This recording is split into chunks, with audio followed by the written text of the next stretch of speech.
Algumas pessoas têm a ideia errônea, motivada por filmes ou pouco conhecimento acerca da biologia, de que quanto maior a quantidade de DNA, melhor para um organismo. Mas eu sinto lhe informar que não é assim que funciona. Tanto é que, nos seres humanos, nós temos que ter 46 DNAs na forma de cromossomo. No entanto, por algum acaso, quando um ser humano tem 47 ou 45 DNAs, ou seja, um DNA a menos, esse ser humano nasce com alguma condição clínica. É o exemplo da síndrome de Down. Na síndrome de Down, no par do cromossomo 21, tem um cromossomo a mais e que, portanto, indivíduos que carregam esse cromossomo a mais desenvolvem as características dessa síndrome. Quer aprender um pouquinho mais sobre mutações cromossômicas? Então acompanhe comigo a aula de hoje, que é justamente sobre mutações cromossômicas numéricas e estruturais. Fala meu querido, fala minha querida, prazer, meu nome é Luiz. Para você que não me conhece, eu sou professor de biologia. Se você caiu aqui de paraquedas, essa aula ela não é uma aula isolada. Eu já falei sobre DNA, replicação, transcrição, tradução, mutação gênica, e a aula de hoje é sobre mutações cromossômicas ou cromossomiais, as mutações numéricas e as mutações estruturais. Então, sem mais enrolação, o slide já está na tela. Turma, veja só. Um indivíduo típico da espécie humana, ele deve ter 23 pares de cromossomos. Se você lembra das aulas de reprodução, você vai lembrar que 23 cromossomos vêm do pai e 23 cromossomos vêm da mãe. Quando esses cromossomos se juntam, processo chamado de fecundação, essa nova célula terá agora 46 pares de cromossomo. Se você observar aqui na tela, eu estou representando para vocês o cariótipo humano, ou seja, o cariograma humano. Aqui, pessoal, nós podemos observar todos os 23 pares de cromossomos que o ser humano possui. Perceba que nós vamos ter aqui no cromossomo 1, um cromossomo que veio do pai, outro cromossomo que veio da mãe, o cromossomo de número 2, um cromossomo que veio do pai, outro que veio da mãe, o cromossomo de número 3 e assim sucessivamente, até chegar ao cromossomo de par 23. Se você observar no cromossomo de par 23, nós podemos ter duas condições. A primeira é dois cromossomos que a gente chama de X, e se o indivíduo tem dois cromossomos que a gente chama de X, esse indivíduo será biologicamente do sexo feminino, ou se no par 23 o indivíduo tiver um cromossomo X representado aqui em vermelho e um cromossomo Y representado aqui em laranja, esse indivíduo será biologicamente do sexo masculino. E aqui, quando eu falo biologicamente, pessoal, eu estou me referindo única e exclusivamente à genitália, ao sexo biológico. A gente sabe que existem outras manifestações de sexualidade, então vamos nos ater aqui apenas à manifestação biológica da genitália, fechou? Então eu quero que você perceba o seguinte: dentre os 23 pares de cromossomos, somente o par 23, ou seja, o último par de cromossomo, ele vai definir o sexo biológico. E esse sexo biológico pode ser definido pelo cromossomo XX, e aí é um indivíduo do sexo feminino, ou cromossomo X e Y, é um indivíduo do sexo masculino. Quem vai definir essa manifestação da genitália é o cromossomo Y, pois o espermatozoide ele vai carregar ou um cromossomo X ou um cromossomo Y. Se o espermatozoide, que eu estou desenhando para você aqui, está levando o cromossomo X e ele fecunda um óvulo, o óvulo só tem cromossomo X. Isso quer dizer que essa junção vai formar um indivíduo do sexo feminino, porque vai originar uma célula X e X. Agora, se o espermatozoide está carregando um cromossomo que eu chamo de Y, quando ele se junta com o óvulo, que só tem cromossomo X, vai resultar em um indivíduo, em uma célula X e Y, portanto, eu vou chamar esse indivíduo de indivíduo do sexo masculino. Ou seja, nós temos 22 pares de cromossomos autossômicos. Autossômicos são aqueles que não são sexuais, e o último par, o par 23, é cromossomo alossômico, ou seja, são os cromossomos sexuais. Existe a forma da gente representar esses cromossomos da seguinte maneira: ou a gente fala que o indivíduo tem 44 cromossomos autossômicos mais os sexuais, ou seja, 44, 45, 46, ou a gente fala que o indivíduo, e nesse exemplo aqui seria o indivíduo do sexo masculino, ou a gente diz que o indivíduo possui 44 cromossomos autossômicos, ou seja, não sexuais, mais os cromossomos sexuais, 45, 46. O que você tem que ter em mente é o seguinte: nós temos 23 pares, ou seja, no total 46 cromossomos. E cromossomo nada mais é do que o DNA bem enrolado, como eu falei na aula de transcrição. Vou deixar o link da aula aqui na descrição. Essa é uma forma de representar, porém a forma atualmente mais aceita, mais usual é falar que o indivíduo tem 46 cromossomos e nesse nosso exemplo é um indivíduo do sexo masculino. Ou ele tem 46 cromossomos e nesse nosso exemplo é um indivíduo do sexo feminino, porque é XX. Ou seja, indivíduos biologicamente do sexo masculino, XY. Indivíduos do sexo feminino, X e X. Eu quero que você observe aqui agora que nós temos basicamente 3 formas morfológicas, ou seja, formas estruturais dos cromossomos. O primeiro é o metacêntrico, o segundo o submetacêntrico e o terceiro acrocêntrico. Como é que a gente classifica esses cromossomos? A gente classifica de acordo com a posição do centrômero. Centrômero, pessoal, é essa bolinha que eu estou representando aqui para vocês, e essa bolinha nada mais é do que uma quantidade de proteínas muito mais condensadas do que o cromossomo. Perceba que nesse primeiro par, o metacêntrico, o centrômero, ele está localizado basicamente no meio do cromossomo. Agora, no cromossomo submetacêntrico, o centrômero está localizado um pouquinho mais acima. Perceba que esse braço aqui, ele é menor, então a gente chama ele de braço P, e esse braço aqui ele é maior, a gente chama ele de braço Q. Agora, no cromossomo acrocêntrico, o centrômero está localizado bem na ponta do cromossomo. São exemplos de cromossomos metacêntricos. Cromossomo de número 1, perceba ó, que o centrômero está aqui. Cromossomo submetacêntrico, cromossomo de número 11, por exemplo, cromossomo de número 4. E exemplos de cromossomos acrocêntricos é o cromossomo 21, cromossomo 22, o próprio cromossomo Y. Fechou? Agora eu quero que você perceba a seguinte coisa. Viu que o cariótipo, o cariograma, está representado em pares? Eu falei para vocês que um vem do pai, um cromossomo, e o outro vem da mãe, durante a fecundação, não é isso? Agora perceba que são 23 pares. Como são 23 pares, nós vamos dizer que cada cromossomo tem uma cópia. Por exemplo, o cromossomo de número 5, nós temos esse cromossomo e temos uma cópia dele, porque um veio do pai e outro veio da mãe. Professor, qual é a cópia? Não importa, tá? O que eu quero que você perceba é o seguinte, como cada cromossomo tem uma cópia, a gente reproduz ele dizendo que nós somos diploides. Provavelmente você já estudou haploidia, diploidia, triploidia. Nós, seres humanos, somos diploides porque os nossos cromossomos estão em pares, ou seja, temos um cromossomo e sempre temos uma cópia dele caso dê algum problema, alguma mutação, por exemplo. Portanto, esse 2N significa que são 2 DNAs. O N significa DNA, significa cromossomo, tá? Ou seja, nós temos 23 pares. Nossos DNAs, nosso cromossomo está representado em duplas. O cromossomo está representado em dupla. Observe agora essa imagem aqui.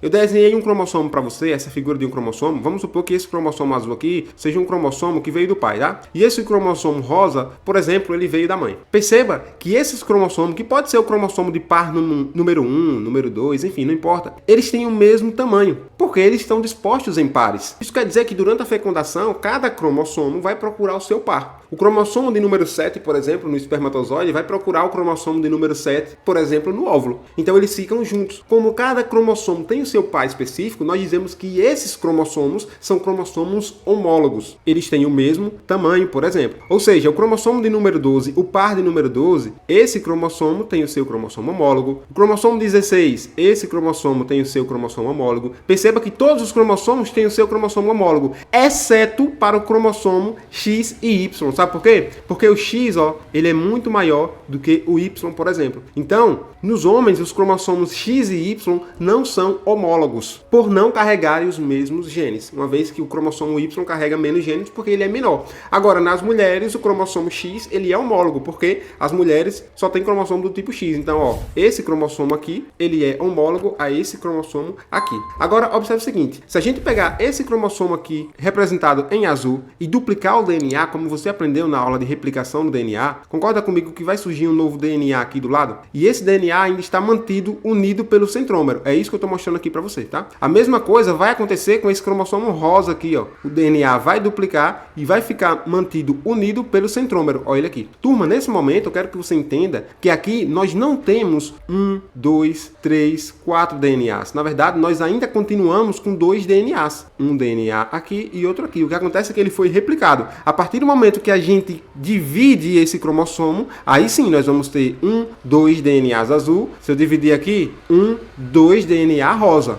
Como esses cromossomos ainda estão unidos pelos centrômeros, nós podemos dizer que essa porção do DNA desse cromossomo azul aqui, ela é muito parecida com essa porção do DNA desse cromossomo aqui, portanto eles são chamados de cromátides homólogas. Agora, essa porção do DNA aqui, desse cromossomo, como é idêntica a essa porção desse cromossomo aqui, que é o mesmo cromossomo ainda, nós chamamos essas porções de cromátides irmãs. Então perceba que aqui nós temos, ó, uma cromátide e aqui aqui outra cromátide. Não é do mesmo cromossomo? Sim. Então aqui são cromátides irmãs. Espero que essa explicação não tenha ficado confusa na sua cabeça. Nós somos dois N's, diploides, e nosso cromossomo tem cromátides. Quando o cromossomo ele duplica, cada porção do cromossomo é chamada de cromátide. Vamos avançar agora para as mutações de fato. Veja só, nós temos basicamente as mutações numéricas e as mutações estruturais. Vamos aprender agora as mutações numéricas. Dentro das mutações numéricas, nós vamos ter as euploidias e as aneuploidias, que vão desencadear nas síndromes, por exemplo. Euploidia, pessoal, o eu significa verdadeiro. E ploidia refere-se ao número de cromossomos. Ou seja, na euploidia há uma alteração no conjunto total, ou seja, nos lotes totais dos cromossomos. Por exemplo, nós temos 23 pares, certo? Certo. É a mesma coisa falar que nós temos 23 pares ou 46 cromossomos. Na euploidia, nós não vamos ter 23 pares, por exemplo. Ou seja, na euploidia, ao invés de um indivíduo ser diploide, ele vai ser, por exemplo, haploide, triploide, poliploide. Como assim, professor? Veja, nós somos diploides, significa dizer que os nossos cromossomos estão dispostos em pares. Agora, se por algum motivo aconteça uma euploidia e torne esse indivíduo triploide, o que vai acontecer é o seguinte: no cromossomo de par 21 vai ter um cromossomo a mais aqui, ó, 1, 2, 3. No cromossomo 2 vai ter um a mais, ó, vai ficar 1, 2, 3. No cromossomo 3 vai ter um cromossomo a mais, ó, vai ficar 1, 2, 3. No 4 vai ter um a mais, ou seja, assim sucessivamente. Perceba que todos os cromossomos estão com um cromossomo a mais, ou seja, eu alterei o lote inteiro dos cromossomos. Não foi somente um par de cromossomo que recebeu um cromossomo a mais, por exemplo. Quando a gente altera o lote inteiro, a gente chama isso de euploidia. E essa alteração pode ser reduzindo o lote. Como nós somos diploides, se a gente reduzir, vamos nos tornar haploide. Por exemplo, ao invés de ter 23 pares, teria somente 23 cromossomos. Agora, se a gente aumenta o lote inteiro de cromossomos, ao invés de ser diploide, que é 2 N's, podemos ser triploides, poliploides e assim sucessivamente. Eu já adianto para vocês que a espécie humana ela não permite euploidias. Os indivíduos que nascem, por exemplo, com haploide ou nascem triploide, eles são letais e eles morrem. Agora, em outras espécies, isso é comum, como por exemplo no zangão. Acontece que a abelha rainha, se ela não recebe espermatozoide do zangão, mesmo assim, esse óvulo da abelha rainha, que é um óvulo N, porque os cromossomos não estão em pares, ele vai se desenvolver em uma nova abelha. Agora, se o óvulo da rainha, que é um óvulo N, recebe um espermatozoide, vai fecundar essa rainha, esse óvulo vai ficar 2N agora. O que eu quero que você entenda é o seguinte: existem espécies que permitem viver com apenas um conjunto de cromossomos, que a gente chama de haploide, exemplo do zangão. Agora, outras espécies permitem viver com mais de pares de cromossomos, como por exemplo o endosperma das plantas angiospermas. Nas plantas angiospermas, por exemplo, o óvulo da planta tem 2 núcleos. O que acontece é que ela vai receber um outro núcleo do pólen. Então, esse óvulo vai ficar com 3 núcleos, ou seja, 3 conjuntos de DNA. E, portanto, nas plantas ela vai ficar 3N. Existem outros tipos de plantas, como, por exemplo, plantas de cultivo, que são triploides, tetraploides e assim sucessivamente. Tem mais conjuntos de DNAs. Portanto, o primeiro tipo de mutação é a mutação numérica do tipo euploidia. Altera o lote completo de cromossomos. Agora, se na espécie humana, por exemplo, há uma alteração numérica em que você não muda o lote completo de cromossomo, você muda apenas um cromossomo, por exemplo, esse tipo de mutação ele é chamado de aneuploidia, que são as síndromes, as chamadas somias. Ou seja, na aneuploidia, altera um par específico do cromossomo, um cromossomo a mais ou a menos, por exemplo, mas não o lote inteiro da célula. Por exemplo, se o indivíduo possui um cromossomo a mais no par 21, estou desenhando aqui para você um cromossomo a mais, perceba que o par de número 1, ele está com um cromossomo que veio do pai e outro da mãe, o par de número 2, um que veio do pai e outro da mãe, e assim sucessivamente. Agora, se você observar, no par 21, ele está com 1, 2, 3 cromossomos. O ideal seria 2 cromossomos, ele está com um a mais. Esse indivíduo, por exemplo, vai desenvolver a síndrome de Down. Então, alterações cromossômicas numéricas do tipo aneuploidia muda somente um par de cromossomo, adicionando ou removendo cromossomos desse par. São exemplos as monossomias, como a síndrome de Turner. Na síndrome de Turner é classificado o indivíduo como um indivíduo do sexo feminino, porque na verdade essa pessoa, essa mulher vai ter somente 45 cromossomos. Qual o ideal? São 23 pares, ou seja, o ideal seria 46 cromossomos. Nessa pessoa está faltando um cromossomo. Então a gente representa essa pessoa como 45,X, porque tem um cromossomo sexual feminino, e 0, porque está faltando um cromossomo aqui. Ou pode ser 45,X somente, mostrando que está faltando um cromossomo. O ideal seria 46. Agora, os exemplos mais clássicos das aneuploidias são as trissomias. A primeira é a síndrome de Klinefelter. Nesse exemplo, o indivíduo ele é do sexo masculino, só que ele possui um cromossomo X a mais. Ou seja, era para ter 46 cromossomos, ou 23 pares, mas esse indivíduo tem um cromossomo a mais no par sexual. Se você olhar essa imagem, ele vai ter o cromossomo Y, o cromossomo X e vai ter outro cromossomo X aqui, por exemplo. Lógico, excluindo esse daqui, porque é o indivíduo do sexo masculino que eu estou representando para vocês. Esse seria o cariótipo, por exemplo, de um indivíduo com a síndrome de Klinefelter. Ele tem X, X e Y. O ideal seria 46 cromossomos, ele tem um a mais. Qual é o cromossomo que está a mais? É o cromossomo X que está a mais. Outro exemplo é a trissomia do X. O indivíduo tem 47 cromossomos, era para ter somente 46, só que ele tem um cromossomo X a mais. Que indivíduo é esse? É uma mulher. Então, se a gente fosse representar nesse cariótipo, deixa eu excluir aqui o X e Y, ela teria esse X e teria outro cromossomo X aqui. Perceba que eu só estou alterando o par sexual. Eu não estou mexendo no cromossomo 12, 11, 10 e assim sucessivamente. O cariótipo continua típico. A síndrome do duplo Y, também chamado de síndrome de Jacobs, esses indivíduos têm um cromossomo sexual a mais, o cromossomo de número Y. Então, se eu fosse desenhar aqui para você, por exemplo, no cariótipo dessa pessoa, ela teria um X, um Y e teria outro Y aqui, ó. Ou seja, 3 cromossomos no par sexual, sendo que um Y é a mais. Alguns estudos apontam que indivíduos com a trissomia do Y, ou síndrome de Jacobs, têm uma condição mais violenta, tem um comportamento um pouco mais violento, em razão da testosterona ser direcionada pelo cromossomo Y, uma vez que os genes para produzir testosterona estão no cromossomo Y. No entanto, essa questão de violência nos indivíduos da síndrome de Jacobs ainda está em discussão, mas é uma síndrome bastante interessante de ser estudada. E a síndrome mais famosa, a trissomia mais famosa, é a trissomia do cromossomo 21. Nessa trissomia, nós temos aqui o par 21, esse indivíduo vai ter um cromossomo a mais nesse par 21, ou seja, ele tem 47 cromossomos, sendo que o ideal seria 46 cromossomos. Por exemplo, esse indivíduo é uma mulher, tem 47 cromossomos, XX é uma mulher, e tem um cromossomo a mais no par 21. Então a gente representa ela como 47 XX para saber que é uma mulher e tem um a mais no par 21. Já adiantando para você, esse cromossomo a mais do par 21, ele pode vir como, por exemplo, o cromossomo do par 15 perdendo um pedaço e cedendo esse pedaço para o cromossomo do par 21. Assim, esse cromossomo do par 21 fica com 3 cromossomos. Ou durante a meiose, ou seja, durante a formação dos gametas, há um erro nessa meiose em que, por exemplo, um espermatozoide ou um óvulo está recebendo um cromossomo a mais, resultando, portanto, no cromossomo do par 21 com um cromossomo a mais.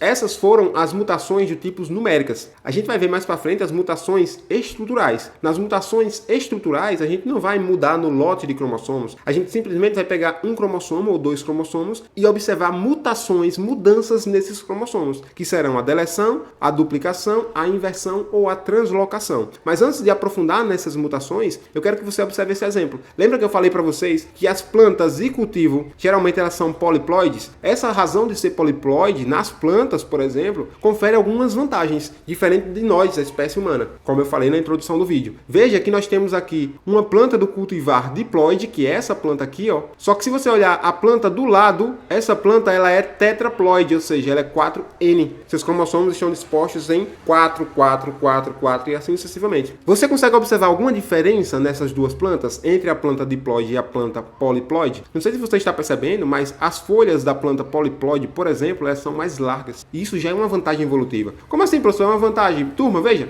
se a folha ela é mais larga, significa dizer que essa planta poliploide, por exemplo, ela pode absorver mais luz. E como ela pode absorver mais luz, ela pode fazer mais fotossíntese, pode ter mais carboidrato, que é a glicose, produto da fotossíntese, e, portanto, crescer mais. Isso já confere uma vantagem para essa planta que é poliploide. A mesma coisa acontece, por exemplo, com a banana, a melancia, a uva. Provavelmente você já comeu uma banana gigante, banana que não tem semente. Isso tudo é em razão da poliploidia desse tipo de organismo. organismo. Avançando aqui, eu quero adentrar no exemplo específico da trissomia do cromossomo 21, que é a síndrome de Down. Mais pra frente eu pretendo gravar a aula sobre cada síndrome, mas aqui eu quero que você tenha atenção na síndrome de Down, que é de fato a síndrome que mais cai. O que acontece na síndrome de Down é que pode ocorrer um erro na não disjunção, ou seja, na separação na meiose. Eu vou explicar isso aqui de forma breve e te peço que você tenha a maior atenção possível. Veja só, vamos supor que aqui tem uma célula, eu vou representar somente o par de número 21. Então, nossas células são 2N, e aqui eu estou representando o cromossomo do par de número 21. Nós sabemos que os cromossomos vão ter que duplicar seu DNA, aula de replicação. O que é que vai acontecer então? No próximo passo, essa célula aqui, esse cromossomo que está representado em vermelho, ele vai duplicar o seu DNA. Então aqui, ó,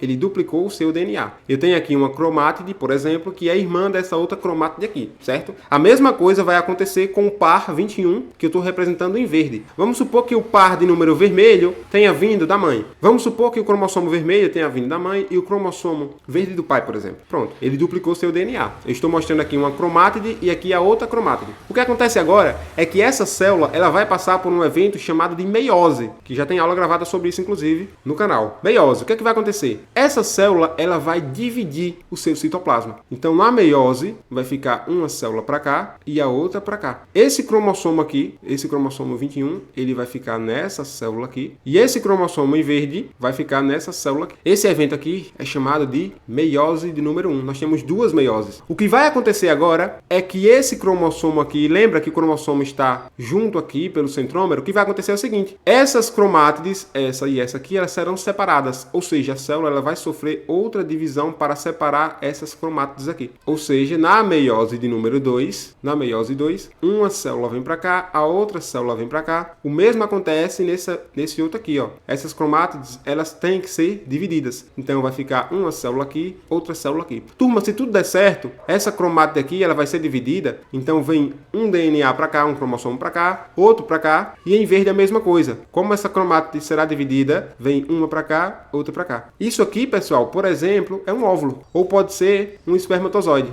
Acontece que na trissomia do cromossomo 21, essa separação dos cromossomos na meiose pode dar erro. Como assim, professor? Observe, deixa eu apagar aqui, vou deixar o exemplo do óvulo. E vamos analisar essa célula aqui que está com esse cromossomo aqui. Veja, lembra que era para dividir esse cromossomo aqui no meio e cada um vir para uma célula, para um óvulo nesse nosso exemplo? Isso não vai acontecer na não disjunção, ou seja, na não separação. O que vai acontecer, por exemplo, é que esse cromossomo aqui, ele não se separa e vai todinho para um lado. Ou seja, vai ficar nessa célula uma cromátide e outra cromátide, e essa célula aqui ela vai ficar com zero, sem nenhum DNA. Ou seja, eu formei um óvulo com 2 DNAs. Acontece que durante a fecundação, esse óvulo aqui, turma, que está com 2 DNA, será fecundado por um espermatozoide, por exemplo, que está com um DNA só. Quando acontecer essa fecundação, vai resultar em uma célula com 1, 2, 3 DNAs. É possível isso? Isso vai gerar a nossa síndrome de Down, porque esse cromossomo que a gente está analisando é o cromossomo de par 21, que estava em 2 Ns, ou seja, em dupla, virou N, ou seja, cromossomos individuais, mas devido à não separação desse cromossomo aqui, ó,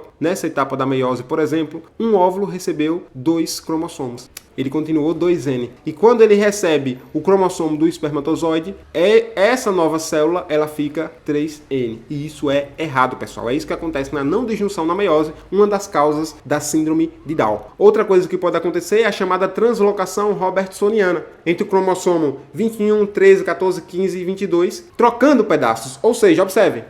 Nós temos o cromossomo 21 aqui e, por exemplo, esse pedaço do cromossomo 15 vai parar no cromossomo 21. Então, esse cromossomo 21 fica com 1, 2, 3 pedaços. Como um pedaço foi translocado, a gente chama isso de translocação e que resulta também na síndrome de Down. Esse exemplo é chamado de translocação robertsoniana. A maioria, cerca de 88% da não disjunção, ou seja, da não separação dos cromossomos, acontece no gameta materno, tá, gente? Mas veja, aqui é diferente a gente apontar uma coisa. Apesar de 88% da não separação acontecer no gameta materno, significa dizer que os filhos que têm síndrome de Down é culpa da mãe, tá? É importante a gente saber separar esse tipo de conceito para não deturpar essa informação aqui.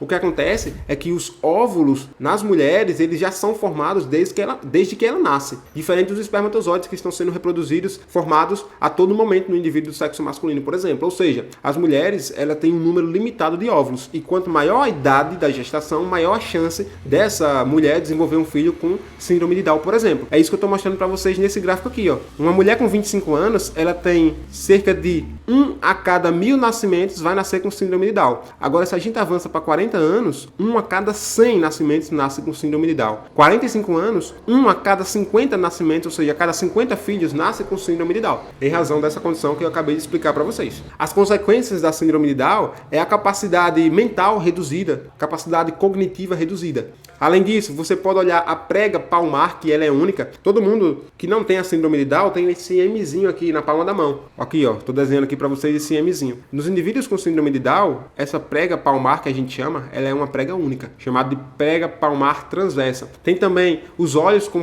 pregas na pálpebra, esse olho bem puxadozinho aqui, ó, que fica parecendo um japonesinho. Os membros são reduzidos, membros superiores, membros inferiores. O tônus muscular, ou seja, a capacidade de contração muscular também é reduzida. E a língua geralmente ela é protusa. Os indivíduos que têm a síndrome de Down, eles têm a língua para fora. E geralmente, tá, pessoal? Então aqui a síndrome de Down é um exemplo de trissomia do cromossomo 21, que é uma alteração genética do tipo aneuploidia, porque muda somente o par de cromossomo 21 e não o lote completo, tá? Agora, vou dar uma pausa aqui, a hora do recreio, pedir para você se inscrever no canal se você está gostando dessa videoaula e que você compartilhe esse conteúdo nos grupos do WhatsApp, tá, pessoal?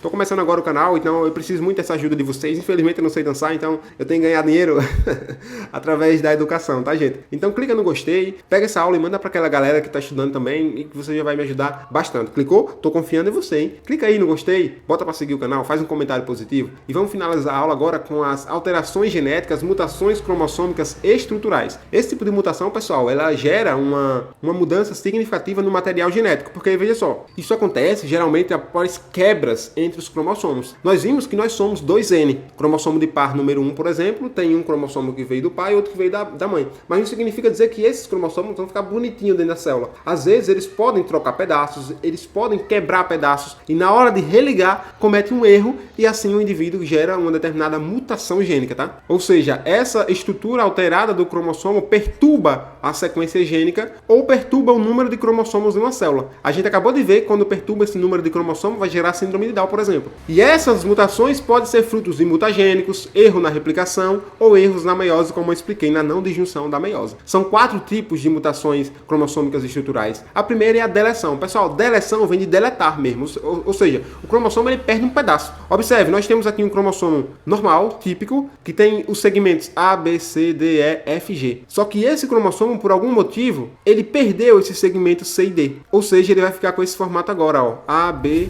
E, F, G. Professor, e tem consequência isso? Tem, pessoal, porque o cromossomo que tinha esse tamanho aqui, ó, ele passa agora a ter um tamanho reduzido. Ou seja, ele perdeu genes importantes nesse segmento aqui. Pode ser gene para coloração dos olhos, por exemplo, gene para metabolizar alguns carboidratos, gene para tudo pode ser perdido nesses 2 pequenos segmentos aqui. Essa é a deleção, simples e o mais fácil e intuitivo. Agora, o segundo tipo de mutação cromossômica estrutural é a duplicação. Perceba, nós temos aqui um cromossomo que está no formato de 2N, né? Porque um veio do pai e outro da mãe, ó. Eles têm o mesmo tamanho, que a gente chama de cromossomos homólogos. Só que o que acontece é que nesse cromossomo, a partir da posição C, esse pedação todinho aqui, ó, vai passar para o cromossomo de baixo. Olha ele aqui, ó, veio para cá, tá? E esse pedaço aqui, ó, vai para o cromossomo de cima, veio para cá. Ou seja, se você analisar agora o cromossomo de baixo, ele vai ter A, B, C, D, C, D, E, F, G. Ou seja, a posição CD, que veio desse cromossomo anterior, ela está nesse cromossomo de baixo. Ou seja, essa posição C e D aqui, ela está duplicada, ela está repetida. Então imagine genes em que estão no cromossomo e esses genes vão ser transcritos para uma molécula de RNA mensageiro, por exemplo. Só que esse RNA mensageiro está sendo formado nesse gene, só que como ele está duplicado, vai gerar 2 moléculas de RNA mensageiro, vai gerar 2 proteínas, por exemplo. Então isso aqui gera uma mutação do tipo duplicação. A próxima mutação é a inversão. Na inversão, por exemplo, esse pedaço, ó, C, D e E, ele é invertido.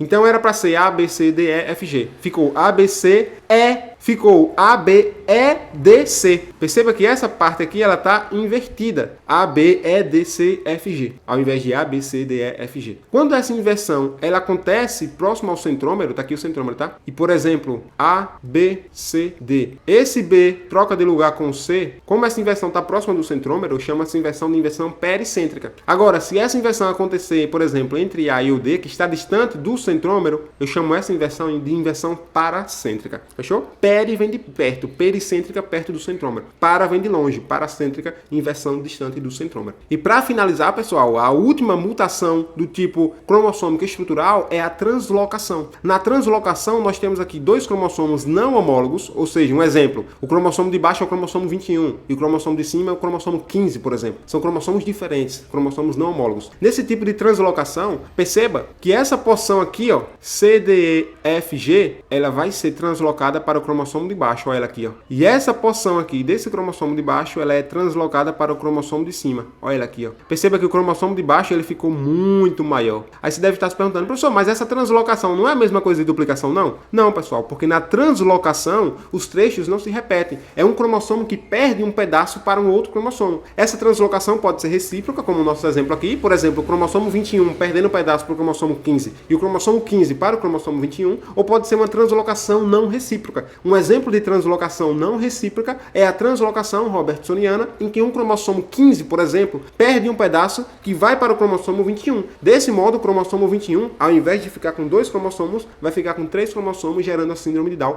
por exemplo. Espero que essa explicação não tenha te assustado. E aqui a gente finaliza as mutações cromossômicas numéricas e estruturais. Eu te peço que, se você ficou com algum ponto que não entendeu, bota um comentário aqui embaixo. E tem outras aulas que vai te dar uma base maior aqui no meu canal. Eu já gravei aula de replicação, aula de transcrição, aula de tradução, aula de mutações gênicas e hoje as mutações cromossômicas. Eu te peço então que você se inscreva no canal, manda esse vídeo para o grupo do WhatsApp, o grupo da turma do WhatsApp, para a galera assistir essa aula e, de fato, como é um conteúdo que cai muito no Enem, é um conteúdo muito importante, tá, pessoal? A nossa próxima aula será a aula sobre agentes mutagênicos do DNA. Vamos entender quais são as condições, o que é que causa essas mutações gênicas e essas mutações estruturais nos cromossomos. Fechou? Meu amigo, minha amiga, se você chegou até aqui, eu quero te dar os parabéns. Esse tipo de aula é aula densa. A aula de DNA, geralmente os alunos, eles fogem. Então, se você chegou até aqui, eu vou te dar os parabéns e falar que tenha calma. Às vezes a gente está estudando e acha que não vai dar certo. Mas, turma, só você sabe o que é que você está fazendo. Só você sabe as horas que você deixou de estar numa pracinha, de estar em um show, por exemplo, e estar estudando. E essas horas, elas serão recompensadas. Acredita em mim, foi assim que aconteceu comigo e eu tenho certeza que vai ser assim que vai acontecer com você também. Mas você tem que ter calma e tem que ter uma mentalidade forte para isso. Então tenha calma que tudo vai dar certo. Perceba que se você fez anotações no caderno, tem coisas que você anotou que você já aprendeu na aula de hoje. E o aprendizado, ele é devagar, ele é aos poucos. Não queira aprender a biologia de uma vez por todas, e nem eu aprendi assim. Eu aprendo todo dia um pouquinho e estou repassando para vocês. Então, no mais, eu te peço que você se inscreva no canal, um abraço e eu te espero na próxima aula sobre agentes mutagênicos no DNA. Fechou? Um abraço, se cuida, tchau, tchau.